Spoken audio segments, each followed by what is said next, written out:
પીવા હારું પીંછા સેવા એક બહુ મોટો કર્મ છે ઓ પીંછા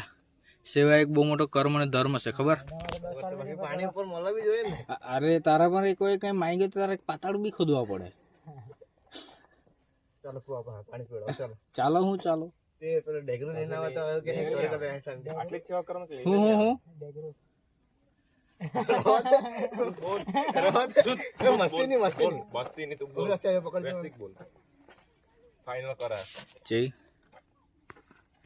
તો ભાઈ પહેલા આપણે છે ને અત્યારે જરાક પૂજા માટે જાય પેલા મંદિરમાં તો તાળું લાગેલું છે હવે ખબર નહીં મહાદેવનું મંદિર છે અંદર ધતુરાના ફૂલ આવ્યા છે પણ ખબર નહીં હવે આપણે પાસે છે બહુ આઈડિયા અહીંયા છે ને કંઈ નહીં તો ત્યાં જરાક વ્યવસ્થિત છે તો અહીંયા બધા છે ને જોગિંગ માટે ઉપર ચડવા આવેલા હતા